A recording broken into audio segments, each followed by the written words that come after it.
Donald Trump and United States Central Command CENTCOM have gone unusually silent after some horrific news in Donald Trump's catastrophic war in Iran. Now, as we reported earlier today, there have been at least 4 aircrafts that have suffered severe damages. 2 have been shot down, 2 airplanes. An F-15E Strike Eagle was shot down. And then there was this A-10C Warthog that was shot down as well. We know that the pilot of the A-10C survived. We know one of the pilots of the F-15E survived and was recovered. Search and rescue teams are still currently looking for the other pilot of that F-15E, while Iran has shut down the area where they believe that individual is hiding. US Special Forces are looking for that individual as well. We will keep you posted there. But the last Central Command CENTCOM post was basically denying that any aircraft at all was shot down. You'll recall that CENTCOM posted Iran's Islamic Revolutionary Guard Corps is saying it downed a quote enemy fighter over the Strait of Hormuz. And then CENTCOM says fact. All U.S. fighter aircraft are accounted for, and the IRGC has been making false statements like this half a dozen times. However, this was not a false statement. In fact, it was understating what occurred. 2 aircraft, 2 helicopters. Those helicopters were severely damaged. The other post by CENTCOM included this one about 13-14 hours ago talking about an E-3 Century is refueled by a KC-1-135 Stratotanker. One of those KC-1-135 Stratotankers that was also squawking, putting out emergency signals, although we don't believe it was shot down.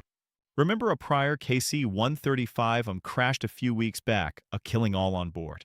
And then, of course, there was the incident in Riyadh, Saudi Arabia recently, where the E-3 Century, the crown jewel of the Air Force, was destroyed, and about 2 or 3 KC-135 Stratotankers were destroyed. So CENTCOM posted that image right there. CENTCOM also posted an image of USS Abraham Lincoln conducting flight operations. But whereas they've been previously providing consistent updates, they've now gone utterly silent. And all of the reporting is saying that a Donald Trump is huddled right now with his national security team at the White House.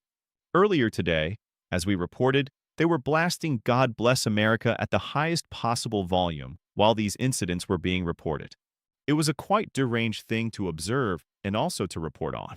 A Donald Trump was supposed to go to Florida, but I think based on everything that's happening, for at least now, he's staying in Washington, D.C.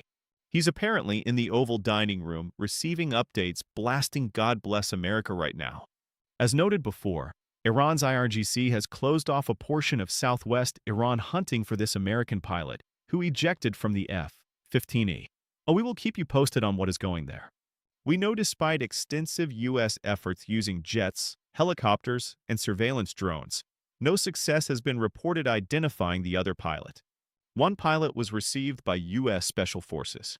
Now, even on state regime media, which calls itself Fox, you had Jennifer Griffin. She's actually a good reporter. She's one of the few good reporters at state regime media, which calls itself Fox, and she's their national security reporter. She talks about how unusual it is that we've heard nothing from CENTCOM, nothing from Donald Trump. The Iranians have been posting post after post. They've been doing Lego videos mocking the Trump regime. They've been showing memes of Donald Trump saying, "I've destroyed America." They've been posting photos of Donald Trump next to Jeffrey Epstein. They've been making post after post. You've had, for example, the parliament leader of Iran, MB Ghalib, writing what share of global oil, LNG, wheat, rice, and fertilizer shipment transits the Bab-el-Mandeb Strait, which countries and companies account for the highest transit volumes through the strait, inquisitive emoji face. Remember the Houthis, one of the proxy groups of Iran, previously demonstrated it would be able to shut down the Bab-el-Mandeb Strait.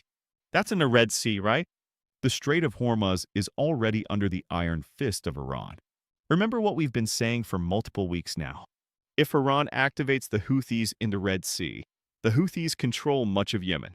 If they're able to project their control over the Red Sea, controlling both the Red Sea and the Persian Gulf, that would surely send up oil prices close to $200 per barrel. And we've been saying the Houthis have demonstrated they've been able to do it before. They may be able to do it again. Sorry, I digress for a moment. Let me go back to Jennifer Griffin on state regime media. Here's what she said about how unusual this silence is by Donald Trump. Play this clip. What can you tell us about the expectations? Well, I think what's most notable is that there have been no statements from US Central Command, no statements from the Pentagon. Secretary Hegseth and the rest of the national security team have been over at the White House with the president. No statements or you from the president or the White House. That suggests to me that we are in a very intense phase, a very dangerous phase in terms of you know the click the ticking a clock in terms of trying to find this second crew member. It is very, very delicate, and obviously nobody wants the Iranians to have a propaganda win by either capturing this crew member or so. So we are waiting. It is tense. It has been very tense. Normally, we're able to speak to people behind the scenes and find out what's going on, but they have all been very tight-lipped today. That's why information is so scarce, Tommy. Yep. CENTCOM, Donald Trump, quiet. The Iranian social media accounts are posting things like this. As you were talking, Donald, with an emoji of a laugh face showing Donald Trump's address from the White House this past week. Remember that disastrous address Donald Trump gave? And this is where Donald Trump said, "We have 100% air superiority." Here, play this clip. They have no anti-aircraft equipment. Their radar is 100% annihilated. We are unstoppable as a military force. Also, Iranian social media accounts are showing videos of just regular Iranians out and about, or some Iranian police officers just firing their weapons at some of the U.S. search and rescue choppers, and some of the U.S. rescue planes that are above Iranian social media accounts also posting losers and savages bomb universities and bridges, not winners. They continue to mock Donald Trump and his regime. Also, some breaking news from CNN and a corollary by New York Times. U.S. intelligence is now assessing that Iran maintains significant missile launching capabilities, including roughly half of its cruise and ballistic launchers, as well as thousands of one-way attack drones. You knew that from our report and the report by CNN and others yesterday. But what the New York Times has added to that today is the following. Iranian operatives have been digging out underground missile bunkers and silos struck by American and Israeli bombs, returning them to operation hours after an attack. With Iran's Islamic Revolutionary Guard Corps still retaining a significant amount of its cruise and ballistic missiles as well as mobile launchers. According to U.S. intelligence reports, the Iranian Revolutionary Guard within hours after a site being struck is able to basically rebuild it. Reuters reports that U.S. intelligence is further warning that Iran is unlikely to ease Hormuz Strait chokehold anytime soon. And of course, we reported earlier, but you didn't need to hear it from us earlier because we've been saying it for many, many weeks now. Iran is rejecting all of the attempts by the Trump regime to try to negotiate a ceasefire. Trump regime's attempt to use Pakistan as a mediator and in Islamabad do a mediation. Iran said, "Why would we do that right now? We control the Strait of Hormuz. We're charging tolls. We're making money. We're good. We're good. You've lifted the sanctions off of us. Russia's helping us. Stay away. We're doing just fine. And you can go out and keep telling Americans, Donald, that you're obliterating and decimating and decapitating us.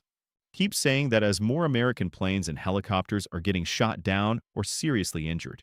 Now, Senator Kaine, a Democratic senator from Virginia, went on CNN to plead with the Iranian regime that if indeed you find this pilot in the region, because it seems like that may happen, even though Pete Hegseth has said that the U.S. will show no quarters and that the U.S. has done double taps and killed people who were trying to survive, which are war crimes. Senator Kaine said to the Iranian people, "Please don't kill this pilot.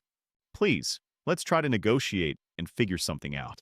Even though lots of people know that the U.S. commits war crimes, don't follow what Trump and Hegseth are doing, is basically what a United States senator is saying.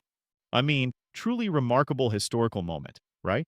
That a United States senator has to go and speak to somebody who is on the receiving end of war crimes by Donald Trump blowing up elementary schools of little girls while Donald Trump posts things like, "We're going to take your oil. It belongs to me. Haha, this is going to be fun." I mean, deranged statements like that and saying things like that a United States senator has to say. Look, we understand that the regime here is committing war crimes. But can you follow the normal laws of war in this situation and not commit war crimes against our soldiers? Here's what Senator Kane said. Let's play it. Look, the message that I want to deliver here, because the Iranians monitor U.S. media pretty darn carefully, is if this second pilot is rescued, treat him or her in accord with international humanitarian law about prisoners.